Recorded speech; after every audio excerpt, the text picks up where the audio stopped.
It's Tyranid time, and so far on the channel we've experimented with a stealth purple, black and red recipes, and in this video, thanks to this comment, we're going to be experimenting with blue.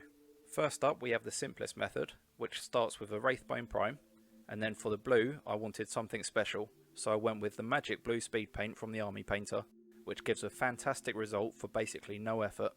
Job done. Thanks for watching, see you in the next one. I was just kidding! Come on, you guys know I was just kidding, right? I think that we've now found the shade of blue that we want, so let's do some experimenting with some different underpainting techniques and see if we can elevate the paint job. Let's start by testing Citadel's contrast alternative using my favourite method for contrast paints, which is to start with a Wraithbone Prime and then pre-shade using Black Templar. Then once dried, follow up with a dry brush of Wraithbone.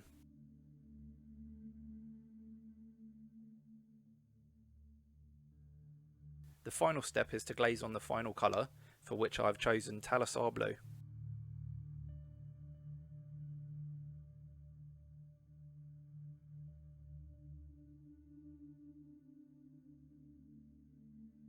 This gives a good finish and there's clear definition between the recesses and the high points.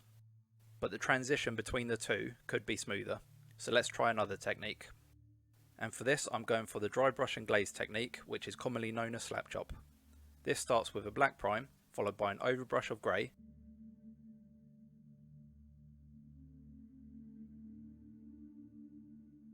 and then a dry brush of white. The more time you spend on the grey stage, the smoother the transition.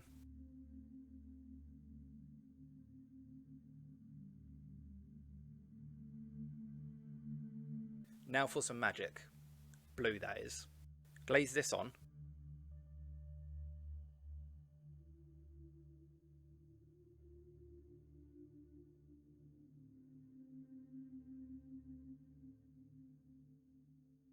Let it dry, then sit back and revel in just how easy that was for the level of results you get. Now that's a good looking blue Tyranid, but I think I might be able to do one better. And for this I'm going to do a variation of my new underpainting technique, which I showcased in a video recently, so you can check it out up here, or I'll leave a link in the description below. So for this technique, I begin by spraying from the bottom up with black, then from a roughly 30-degree angle from above with a mid-grey, then from directly above with a light grey, which is my favourite method for doing a zenithal prime with spray cans. This looks good and gives us our light values, but it doesn't define the recesses as much as I'd like, which is where this little pot of magic comes in. So we're going to give it a nice shade with Nuln Oil.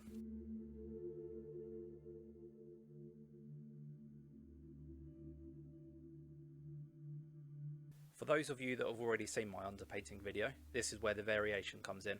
And for those of you that haven't, what are you doing? Go and watch it. Because before picking out the raised detail with white, I'm going to glaze on the magic blue.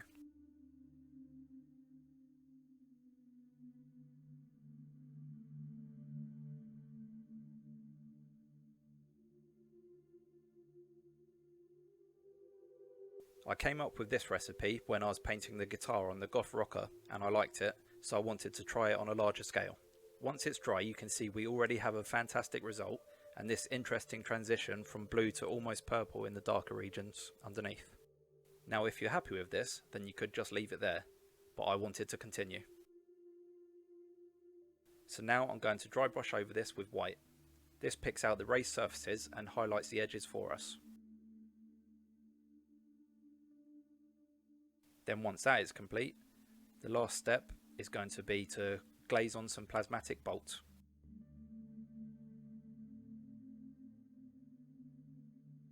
And once that's dry, wow, does it look good.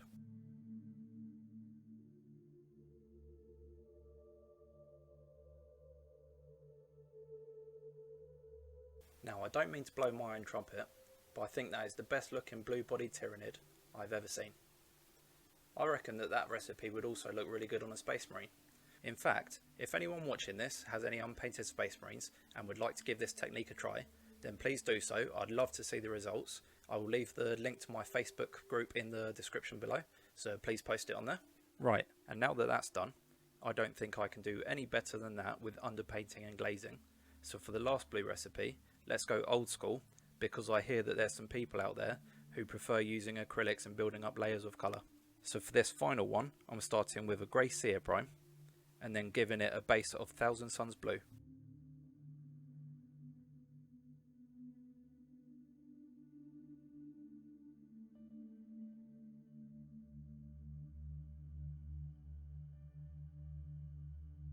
I did 2 coats but didn't find the coverage to be amazing, so on larger models or heroes I'd probably do 3.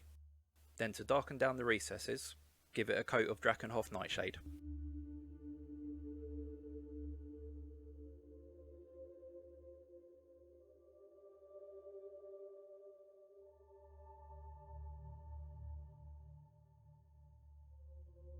And then once that's dry, we can bring back the midtones with Thousand Suns blue again.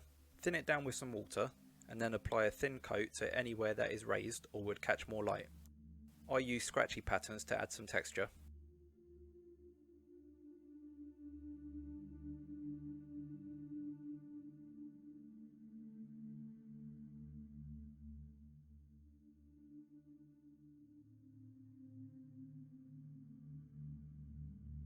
On the highest areas, I did 2 coats to increase the brightness and create more of a transition from dark to light.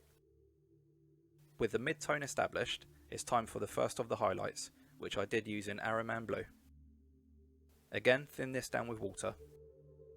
I continued the scratchy pattern to build up texture, but also I find it creates a more natural looking transition without the need for wet blending.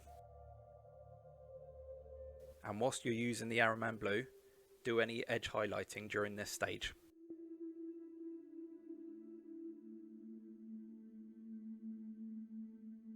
Then to finish off, mix in some Wraithbone with the Araman Blue and do some spot highlighting, just on the parts that would catch the most light and the sharpest points on the edges.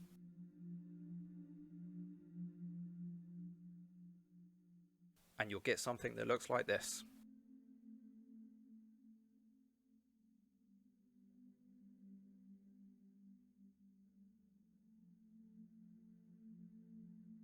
I'm really pleased with how that's turned out, and the Drakenhof Nightshade has given it an almost glossy look, which, seeing as it's an alien exoskeleton, is pretty cool. And with that, I'm done. What was your favourite recipe? Leave a comment and let me know. And also, what colour would you like their talons or the carapace to be? Because that's the next colour that I'm going to be experimenting with. Thanks for watching, like and subscribe, and I'll see you in the next one.